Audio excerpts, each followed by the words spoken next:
Who is that guy or that girl from your office and what did they do to earn that title? I'll start. I used to work inside sales at a HVAC company just outside of Toronto. There was a guy there named Stan. Stan was money. He tried so hard to be social but didn't quite know what he was doing, which often led to hilarity. Here are a few examples of Stan being Stan. Upon learning a co-worker was Polish, he said "You're a Polak." Then told her every anti-Polish joke he knew. He genuinely thought she would find it funny and he was laughing the whole time. After not getting a promotion after his review, there were no positions for him to move into nor was he anywhere near qualified. He created a petition to have our sales manager fired and went around to everyone in each department and asked them to sign it. Nobody signed it except for him. My favorite was at a company barbecue. Stan and one of the guys from shipping decided to do mushrooms. The barbecue was at the president of the company's house, so this was wildly inappropriate. After about 45 minutes he was going around from person to person shouting "Go G-Men!" To the guys. He was a New York Giants fan and the season just started, and asked the girls to dance with him. He then told a racist joke to the 65-year-old VP and laughed so hard at his own joke that he started drooling. I miss that guy sometimes. He made work a hell of a lot more interesting. So Reddit, tell me stories about that guy or girl in your office that spices things up a little for better or worse. Edit number 1, another Stan story. Stan and I were at a co-worker's place with a few other guys and were having some beers, some smoke, and watching a hockey game. It was second intermission and Stan was a wreck. He doesn't handle his smoke well. He was making samosas in our co-worker's oven, and decided he wanted to make himself a Caesar. He took the cap off the clamato, turned to talk to me about something and while talking to me started to shake the clamato juice, with the lid off. Juice everywhere. But he cleaned it all up and had a mound of paper towels on top of the stove. The oven dings, his samosas are ready. He opens the oven door, but needs to clear off the paper towels from the stovetop so he can put the cookie sheet down. He stood there staring at the situation for well over a minute, totally confused as to how he was going to get out of this pickle.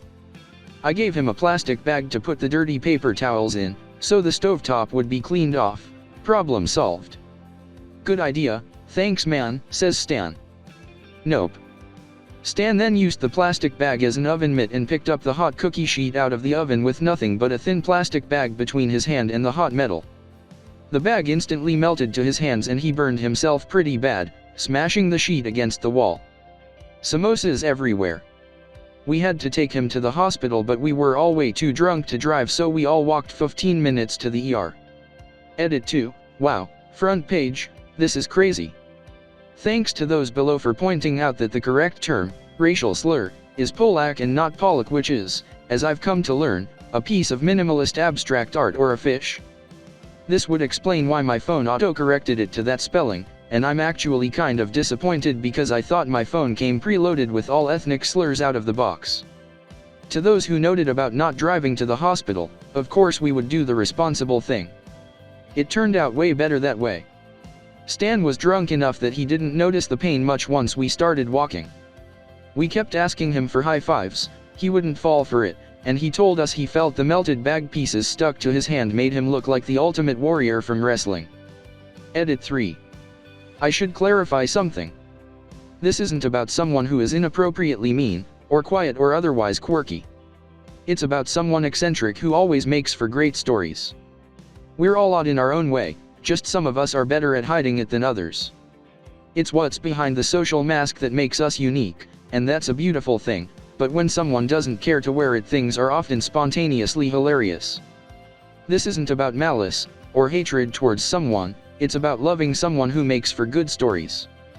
If we had negative feelings towards Stan, we would have told him to GTFO and find his own way to the hospital, and not to touch anything with his gross melty hand on the way out. TL, DR. Go back to the top and read, you have to chew your food before you swallow. A guy at my work, let's call him Roger, claimed you can get high-octane racing fuel by mixing 89-octane and 93-octane gas in your tank. Roger told me, on my first day here, 7 years ago, that if I wanted to know any good Asian massage parlors nearby, he'd recommend the good ones with the happy endings. First day at work. He used to watch webcam girls from the Philippines on his desktop at work, doing other unsavory things, etc. Then he went over and married one, and now she lives here. She's half his age and probably less than half his size. He took a Filipino co-worker to see his buddy's band at a local bar. Turns out it was a biker bar frequented by a lot of some kind of Aryan Nation-style bikers. The co-worker told me that there were signs up extolling the virtues of white supremacy, and that everyone was glaring at him the entire time he was in the bar. When he pointed it out, Roger just laughed and said, "I come here all the time, it's no big deal." Roger snores through meetings. Roger at one time had some kind of narcolepsy or something, and would fall asleep in his cube. Co-workers frequently threw things at him to wake him up. The weird thing is, he's actually a pretty nice guy. If you got arrested or something, and called him at 3 a.m. to come bail you out, he'd do it, even if he'd only met you once, for like 10 minutes. He's very friendly and sociable, he's just really strange. I used to work with Brian, about 230 pounds of pure software geek. He had a full beard like Grizzly Adams. Baths and showers were not on his list of important things to do. Once we flew him to the client site to help solve a pesky problem. I reminded him to dress for the occasion. I greeted him at the front lobby and was shocked to see him with a collared shirt that had never been ironed, and his tie tied directly to his neck. Not under the collar, just wrapped around his neck. When I mentioned it to him, he said, "If that's my only problem, then we're in good shape." A direct quote: I woke up on an old mattress next to my boyfriend's brother, in an abandoned church, wearing a bikini, in Tuscaloosa. And that was the first time I'd ever done Xanax. She also brought a pink briefcase full of to work, at a law firm, because she had a toy party to host later in the evening. She lived in a house that didn't have a kitchen. She has 2 pet squirrels, and her husband plays in an awful new metal band. She also crushes pills up on her desk with her keys and snorts them when she thinks no one is looking. We have a one-upper at work who is a gold mine. I can only recall his most recent outlandish claims. They were: he has been in 19 weddings this year. Not attended, but been in. He had an overweight friend on the top floor of the World Trade Center on September 11th, who made it down to safely, and now runs 15 miles a day. LOL. Reminds me of this dude in junior high who would always talk about how extreme it was back in New Jersey. His family had just moved to California. Back in Jersey, we used to play dodgeball with golf balls. I broke this kid's arm. Back in Jersey we used to ride go-karts to school. Teachers were so fucking pissed.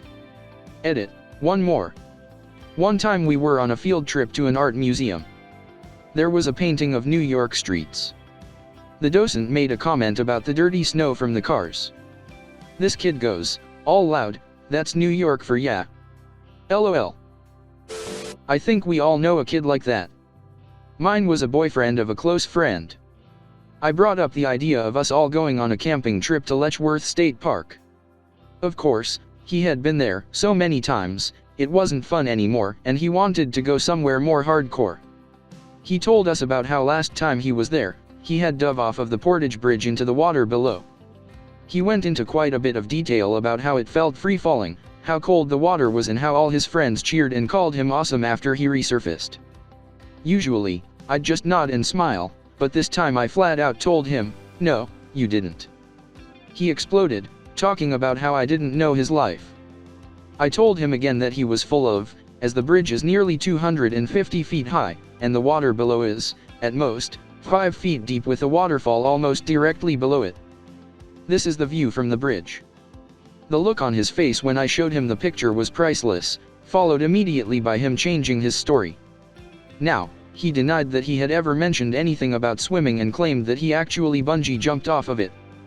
Sure you did, Cupcake. Sure you did. In reality, he had never even been to Letchworth. Working in an open concept office where we used an instant messenger to communicate. One day working late, it's only myself and that guy. He disappeared for 20 minutes then came back, but I didn't notice much. He types to me, "Hey, do you like my haircut?" And I look over and he has just locked eyes with me after shaving his head with a razor in the bathroom. That was either a prank, or he's so into you. I think neither. He was just 100% socially inept.